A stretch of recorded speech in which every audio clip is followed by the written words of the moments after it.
is, however, a political show. The budget, while it's a policy document, is also inherently a very political document. And so we've got to get reaction to what's in this budget and what isn't in this budget from opposition parties with whom the fate of this budget rests, right? Because this is a minority government, the Liberals have to secure support from opposition parties in order to pass the budget and in order for there not to be an election anytime soon. To that end, I'm joined live here by the interim leader of the New Democrats, Don Davies. Mr. Davies, a pleasure to see you as always. I appreciate you making the time. It's great to be here, Vashi. Do you know if you're going to support this budget? We don't yet. We just got a lockout about an hour ago. We haven't had a chance to meet as a caucus yet, which we'll be doing tonight. We plan on studying the budget and really understanding it tonight, and then we'll meet tomorrow morning and start having our political discussions. And we also want to check with some stakeholders and hopefully talk to Canadians, particularly working Canadians, and find out whether this budget's responsive to their needs. You had identified coming into the introduction of this budget, primarily you didn't want to see a budget of austerity, which a few months ago was one of the ways in which the Prime Minister had described it, much less now.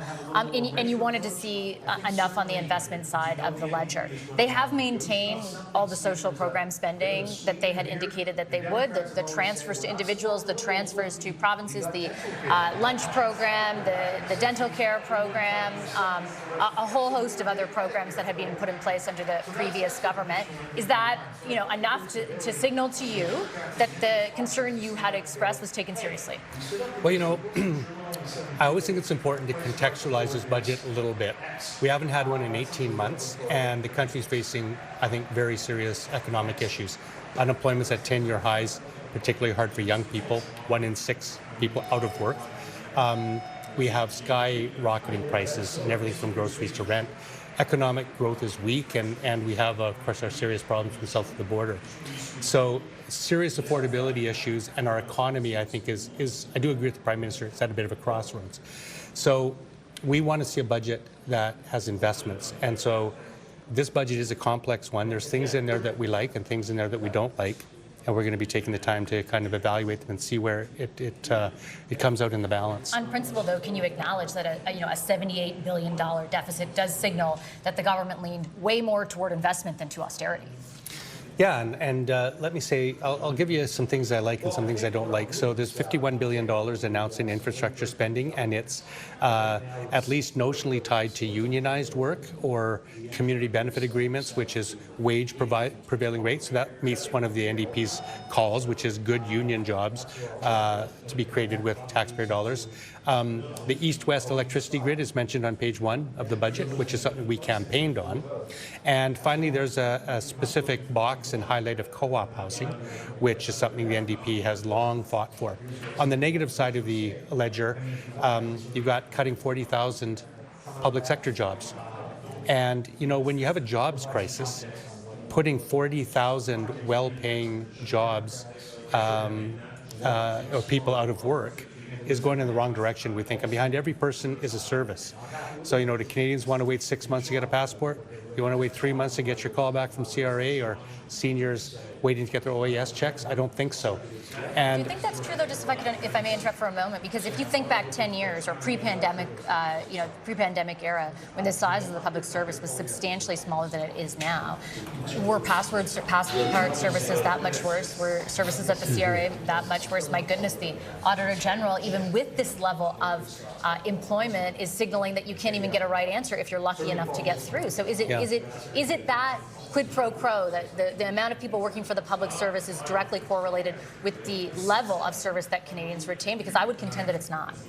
Well, there's a number of factors that go into that. For one thing, I think the public service had been cut prior to that, so I think it had been growing back to its natural state. Also, the population has grown significantly in the last 6 years. The growth of the public service far outpaces population. It does, but also so have the programs. For instance, we didn't have dental care.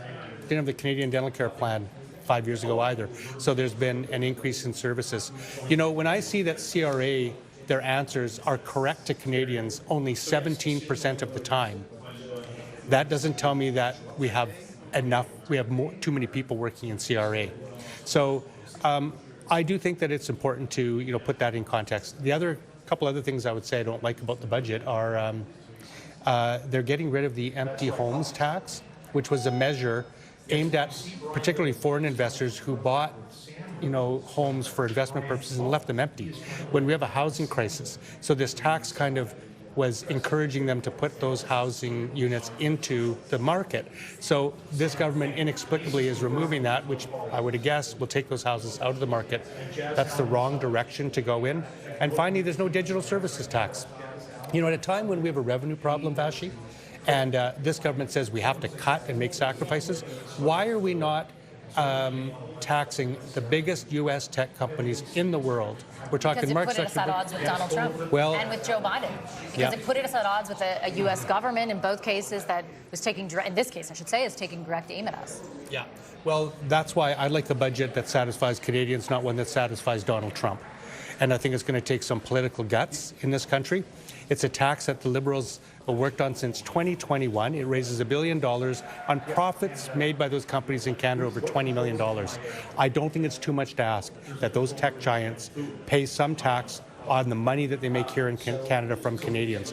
It's a political choice, but when you have a revenue problem, you can either ask Canadians to tighten their belts and you can lay off public sector workers, or you can tax Mark Zuckerberg and Elon Musk. I would rather tax those people. How serious are you about those concerns? Are you willing, as a party, to put, to not provide your support to this budget, therefore leaving the country? And I'm not blaming you, but I'm saying that that's your right, therefore putting us in a situation where we're in another election? Or will you put the interests of your party, which is, by objective measure, nowhere near a place where most would want to be to contend an election, will you put those interests ahead of the ones you just spelled out for Canadians? Well, we're going to honor the lens that we announced from the beginning, which is we're going to analyze this budget through the lens of whether it's good for working people in this country. But you've just told me it isn't. No, I haven't said that it isn't. I've said that there's a number of factors on the plus side and the negative side, and we haven't had a chance to examine the entire budget and understand its full implications. It's a serious budget, Vashi, a critical budget at a critical time, and it deserves, I think, a really good, thorough, comprehensive look at it, and we'll analyze it as a whole. But I'm well aware that 6 months ago we just had an election. The country is in fairly serious economic problems. I don't think Canadians want an election. I don't think we particularly need one. But again, that's up to Mr. Carney. I want to ask maybe whether or not he's open to making changes to this budget. That may be a possibility as well. Is that something that you'd be interested in? You Absolutely. would pursue that with him? We're going to talk as a caucus tomorrow, and if this budget is not good enough yet, that's an option for us to do. I just have one final question for you, and it's about something you said over the weekend, in which you laid out the possibility that nothing was off the table, including abstention. And I think for a lot of Canadians, when you just describe the moment we're in, the important context of this moment, the significance of this document against the backdrop of that moment, how can you at the same time say it's okay to sit this one out? Well, abstaining isn't sitting something out. It's taking a position. One of the interesting things about this moment is we're not only examining the budget and whether or not it's good for Canada and Canadians, but the unique implication of this right now is that it could cause an election 6 months after another election. That's not usually the case. So that's something that weighs on us. I'm a Jack Layton New Democrat. Jack said it's our job to come here to Parliament and make it work for Canadians. We want to be propositional. We want to be positive. I want to focus on policies that will help Canadians who are suffering. 50% of Canadians in this country are living paycheck to paycheck fashion. So they've sent us here not to play political games or to decide what's in our partisan interests, but can we work together and find solutions to make lives better for those people? That's my first priority. But what and that's does what we'll focus abstention on. fit into? How does abstention fit into that? It is sitting it out. Instead of taking a stand one way or the other, it is sitting it out. And I'm not sure that's what Canadians elected New Democrats to do here. Well, it's one of the options we have. I guess it's suitable in a position where the budget is not in a position where we can support it. They haven't earned, let's say, an MP's votes, but perhaps neither do they want to bring down the government and go to an election. Is that your position? No, that's the objective position that but would you express. Haven't landed on that's that why yet. no, that's why it's a totally legitimate option in this case. You can vote yes, you can vote no, you can abstain, and each one of those positions has an implication on whether this government survives or not. And so we're going to take serious consideration to all of them. Okay, I'm going to leave it on that note. Mr. Davies, I appreciate your time as always. Thank you very much.